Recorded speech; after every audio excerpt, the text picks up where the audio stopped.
Okay, I'm going to try this again.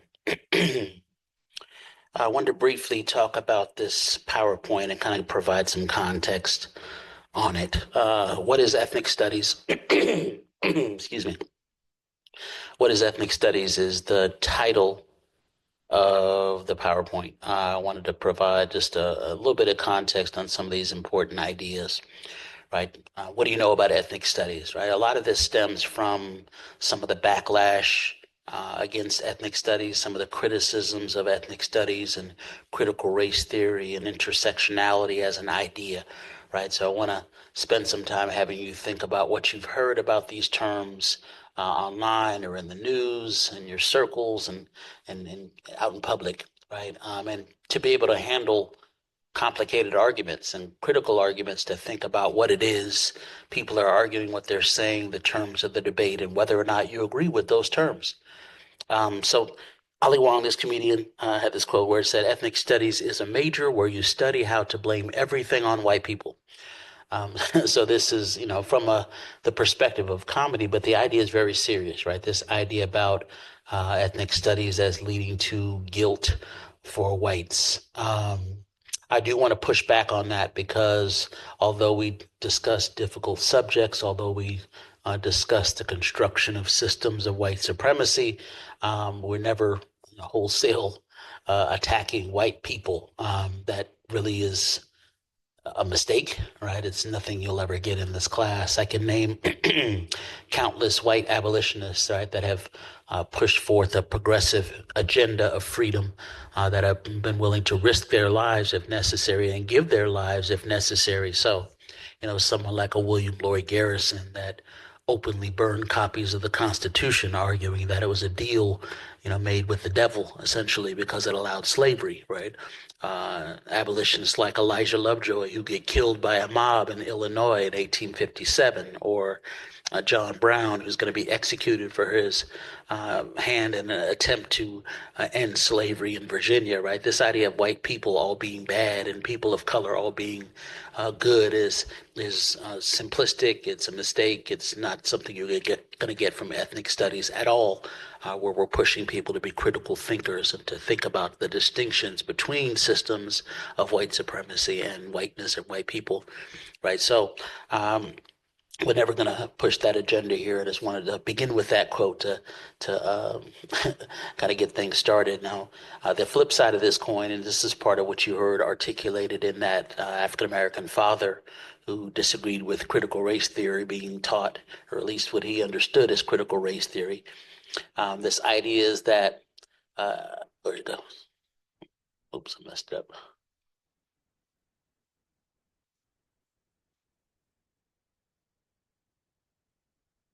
Get that back. Hold on one second.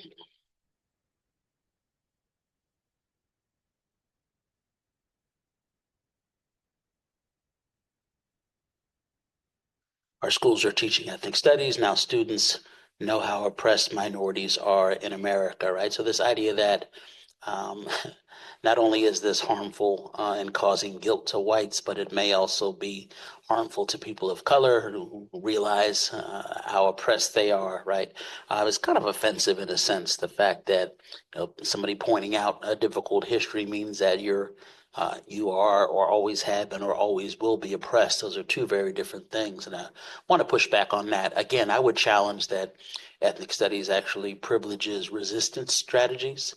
So even though we end up talking about very difficult subjects, very traumatic subjects in some respects, we're always doing it through the lens of resistance to study resistance forms, resistance strategies, the fact that people have had agency and tried to resist in a variety of ways, right? So it should be, in fact, empowering rather than, disempowering in that sense.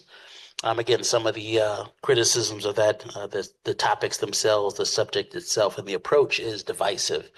Schools should not divide children by race. The sign says here, and the idea is that ethnic studies may work to do that, right? We've seen this come up in a few states around our nation, from Florida to Texas, right? This idea of Florida and Texas literally changing textbooks or banning certain books, banning certain conversations and words, right? So Florida Senate approves ban on lessons about historical events that make people feel guilty. First of all, you should see how wide a bar that could be, and that could mean anything uh, would be out of bounds and be unable to be discussed, and that's kind of a dangerous silencing or censorship. Censorship, most people would agree, I would believe.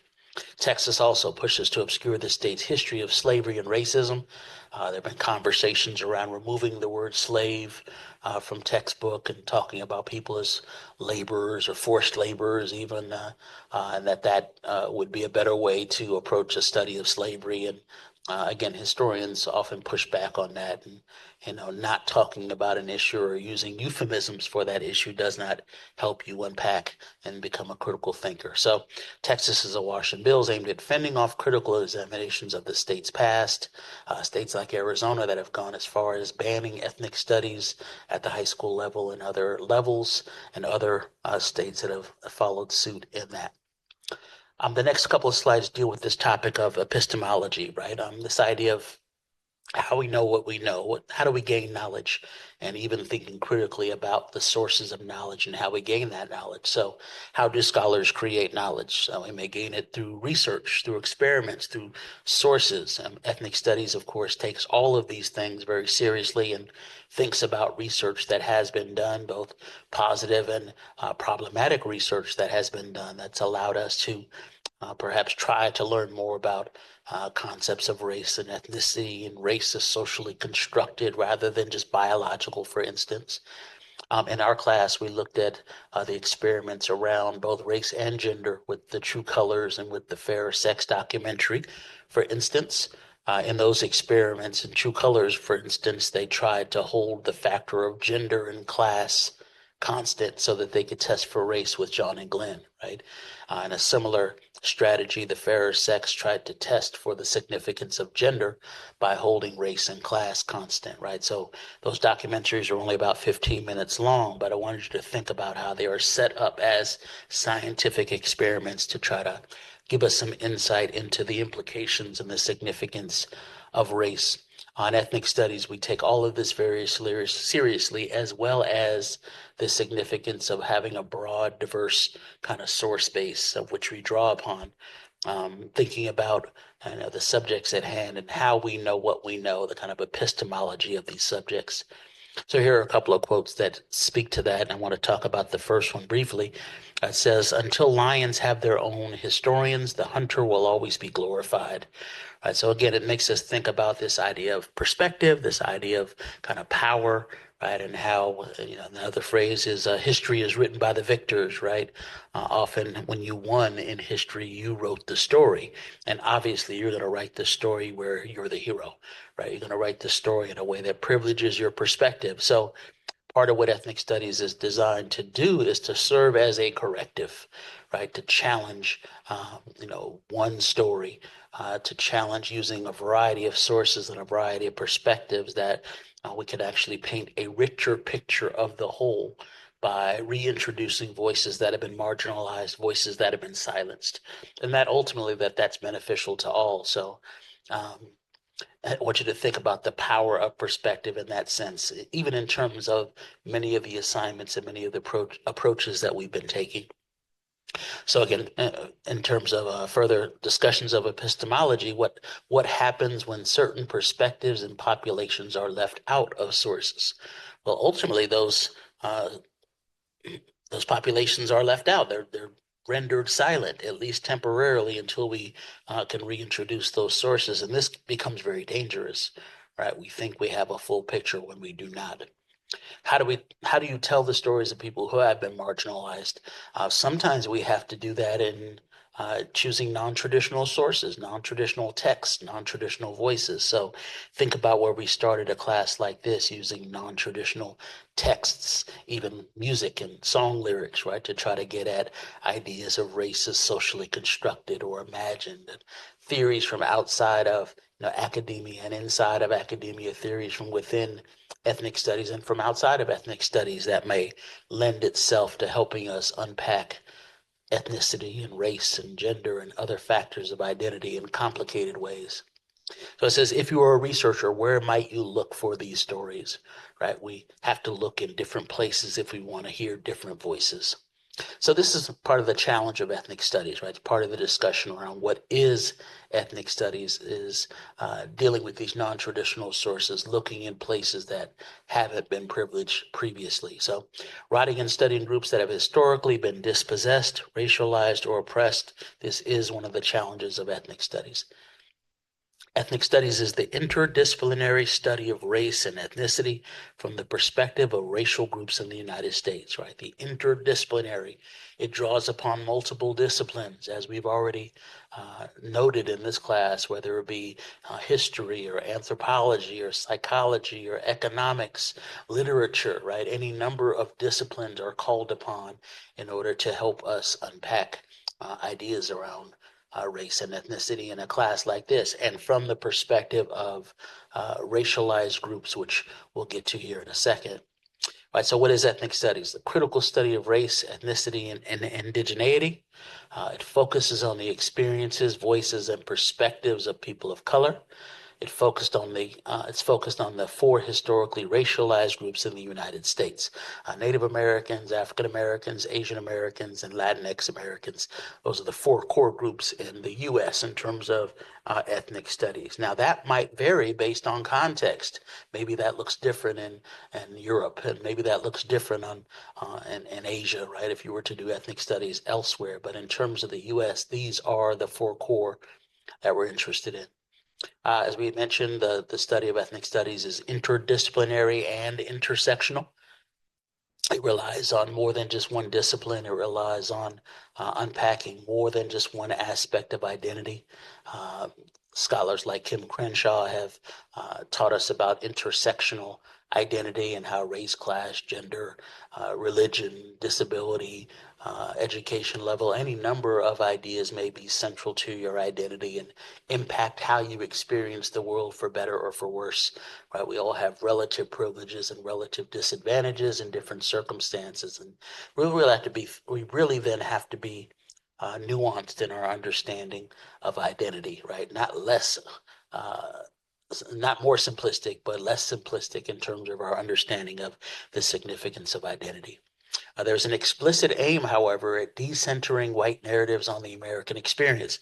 Right? For so long, we thought that in order to understand American history, we only had to understand the presidents and look at it from the top down and look at powerful and significant figures. And we learned, especially since the 1960s, as we started unpacking history from the bottom up, that we needed to pay attention to perspective. Ethnic studies starts with that as a starting point, right? This idea that we can only get a richer picture if we include multiple perspectives. People of color will determine themselves as the subject of study, right? Not as objects of study, but as the subjects of study at the center of these conversations. And that's a very different starting point than even most disciplines had previously. In terms of this brief history of the ethnic studies, it comes out of a tipping point, a certain historical moment, and that moment is the 60s. It's not a surprise that conversations and political movements like the civil rights movement will give rise to critical thinking skills and critical approaches like ethnic studies, right? So in the 1960s and 1970s, the U.S. experienced a wave of student activism, right? Especially by the late 60s. We often point to the San Francisco State Third World Strike, as you saw in the video about the Third World Strike in 1968 at San Francisco State, where students are going to demand relevant education. They're going to demand ethnic studies at the college level. So it really comes out of this moment. It's a political moment that's going to change the game in terms of how we approach ethnic studies within academia.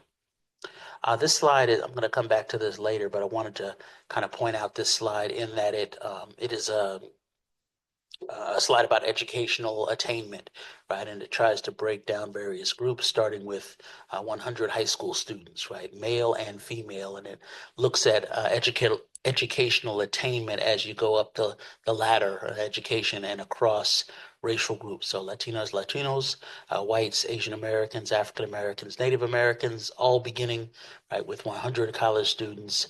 Right? How many graduate from high school? You have 63 Latina high school graduates, or 60 male as of 100, right? That number for the bachelor's degree then drops dramatically down to 13 Latina uh, bachelor BA graduates or BS graduates, and 11 male, right?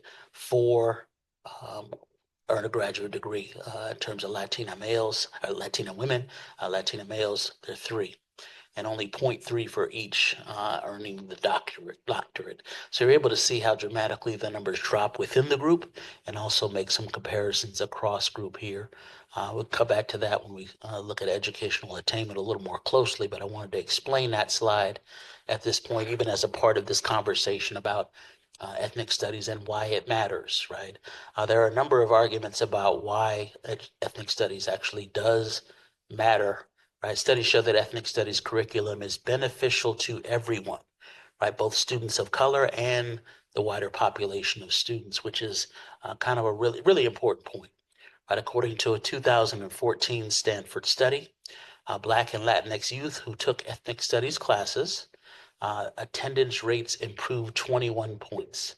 Some say that feeling more connected to your education made you more willing to be in the classroom, right? And that in and of itself could lead to greater educational attainment if we think back to the previous slide.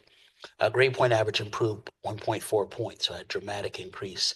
People being 15% more likely to enroll in college as a result of taking ethnic studies classes.